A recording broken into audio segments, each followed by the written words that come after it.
सुप्रभातम, नमस्कार। मैं विवेक जैन महाजन, संभाजीनगर, औरंगाबाद, महाराष्ट्र से। तो कल हमने यहाँ तक ज़्यादा मैं भूमिका नहीं लेता हूँ, फिर भी एक बात फिर से आपको दोहराना चाहता हूँ। कई दिनों बाद हम आज साथ में आए हैं कि मैं तो ये मानता हूँ कि विश्व में, समस्त विश्व में स्वस्थ रहने का सबसे सरल और सस्ता और आसान तरीका जो है, योगा, प्राणायाम और ध्यान है। तो आप अभी भी मन में करे नहीं करे, जितना हो रहे हैं तो भी अभी भी जुट जाइए। जब जाग जाओ तभी सवेरा, ऐसी बात है। चलो, मैं कल से थोड़ा सा आपको रिवीजन करा देता हूँ। अब पीछे वाली बातें मैं नहीं बताऊँगा, खाली ये उंगलियों का आपको मालूम ही है, और उसके बाद में उंगलियों के बाद में ये कलाई का भी आपको बता दिया था, और उसके बाद में कोहने का, तो वेट लिफ्टिंग का ये बता दिया था। खाली एक एक्सरसाइज पहले मैं रिवीजन करूँगा। उसके बाद में हमने सबसे महत्वपूर्ण हमारा अंग जो है कंधे, उसका एक्सरसाइज हमने किया था। इसके साथ में, कंधों के साथ में, या हमारे बोन है, पीछे के पीठ के, कंधे के नीचे के बोन है जो है, वो मसल्स है, सारे के सारे फ्री हो जाते हैं। यहाँ की नसें फ्री हो जाती है, और अक्सर इसके अंदर दर्द जो होता है वो 50% से अधिक इसका कारण जो है रात को एक ही एक ही साइड से सोने से हो जाता है, या कभी नींद में हमारा हाथ उल्टा सीधा रह जाए तो ये सारे यहाँ के मसल जो है अकड़ जाते हैं, और नसें भी टाइट हो जाती है। इस बोन के भी ऊपर प्रेशर पड़ जाता है, कॉलर बोन पे, यहाँ भी दर्द होता है, और पीठ पीछे की जो है वहाँ भी दर्द होता है। तो उसके लिए ये मैंने कल बताया था आपको। देखिए, बहुत इसको कोई भी ऐसे जल्दी जल्दी करके काम निपटाना नहीं है। और एक बात ध्यान रखना कि यथाशक्ति और यथासंभव, जितनी अपनी शक्ति है उसको छिपाना नहीं, और शक्ति से ज़्यादा करना नहीं। शक्ति को छुपाओगे तो आप अपने लक्ष्य को प्राप्त नहीं कर पाएंगे, और शक्ति से ज़्यादा करने का प्रयास करेंगे तो लाभ की जगह आपको नुकसान होगा। ये मैं बार बार कह रहा हूँ, मगर जल्दबाजी कहीं भी नहीं करनी। देखिए, यहाँ पे रेचक पूरक कुंभक का कोई ये नहीं होता है। तो देखिए यहाँ पे यूँ, अब इसको अपन यहाँ इसमें जितना पीछे जा सकते हैं उतना, फिर इसको यहाँ कान से भिड़ाते हुए ये कोहनियाँ अपनी मिलनी चाहिए।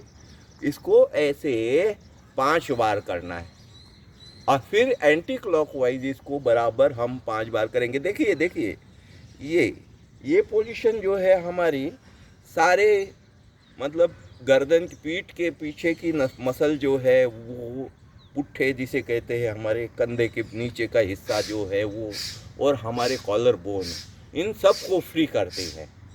कोई नहीं, हाँ, ऐसा नहीं है कि आप गोली ले लो और रिलैक्स हो जाओ। 1-2-3 दिन आपको करना पड़ेगा, जब जाके धीरे धीरे इसमें रिलैक्स मिलेगा। बढ़िया है कि दर्द है तो वहाँ पर तिल या सरसों के तेल का मालिश भी कर लीजिए। वैसे अपने योगा का इसमें पहले ही बताया कि मैंने तेल मालिश करके आना चाहिए। और जहाँ पे विशेष तौर पे किसी भी बदन में शरीर में जिस भी पार्ट में किसी तरह का दर्द हो, तो वहाँ अच्छी तरह से उसको मालिश करके आ जाइए। ज़्यादा भी जोर दे करके नहीं, खाली तेल अंदर एब्जॉर्ब हो जाए और वहाँ के मसल जो है फ्री हो जाए, इस तरह से।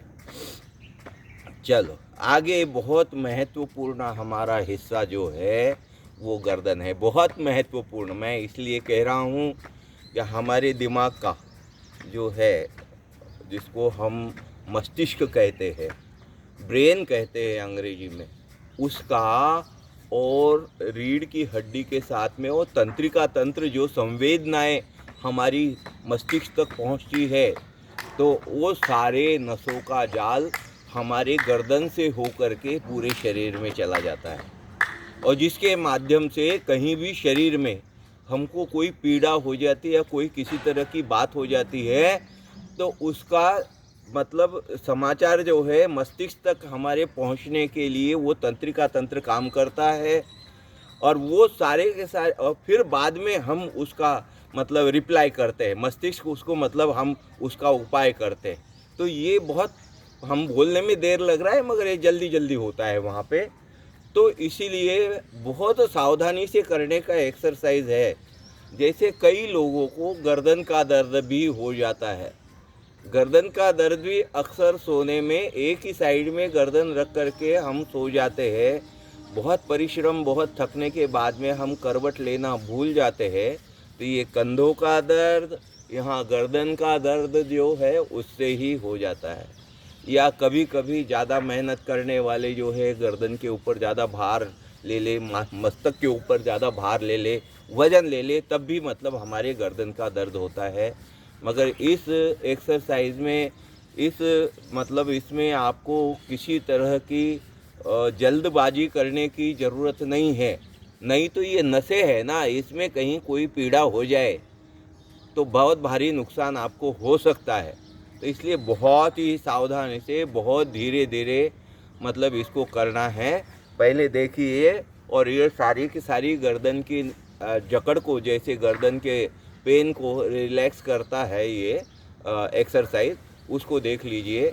जैसे कई ये मतलब कई लोगों को ये पट्टा भी लगाते हैं गर्दन के दर्द की वजह से, उसमें भी आपको आज़ादी मिल जाएगी। देखिए यहाँ पर कैसे करना है गर्दन का एक्सरसाइज, आज यहीं पे करेंगे, बहुत धीरे करेंगे। और सबसे बड़ी बात है कि हमको अपनी आंखें खुली रखनी, आंखें बंद नहीं करनी। आप जल्दी जल्दी करोगे तो चक्कर आने जैसे महसूस हो जाएगा, तो ऐसा नहीं करना। और जल्दी करेंगे तो यहाँ गर्दन के होकर के जो हमारी नसें पूरे बॉडी में निकल जाती है, रीढ़ की हड्डी तक निकल जाती है, तो वहाँ कहीं नुकसान हो जाए, पीड़ा हो जाए, दर्द नया पैदा हो जाए, ऐसा काम हमको बिल्कुल भी नहीं करना है। बहुत नाजुक जगह है ये। देखिए, सबसे पहले हमारी ठोड़ी जो है यहाँ पे लग जानी चाहिए, फिर बाद में ये कान इधर लग जाने चाहिए, फिर पीछे से, और फिर ये कान इधर लग जाने चाहिए, फिर ठोड़ी। इस तरह से एक्सरसाइज होगा। ज़्यादा से ज़्यादा फ्लेक्सिबल हमको रहना है। देखिए, इसमें भी हमको रेचक पूरक कुंभक करना नहीं, धीरे धीरे सांस लेनी और धीरे धीरे सांस छोड़नी।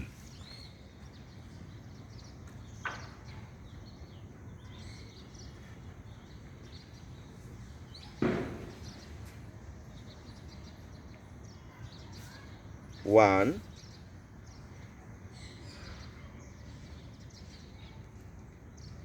two,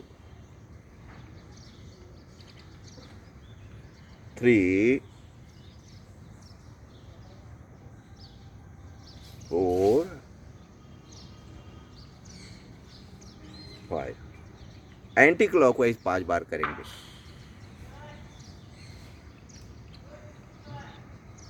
एक,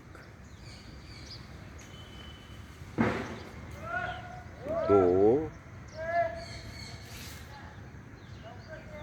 तीन,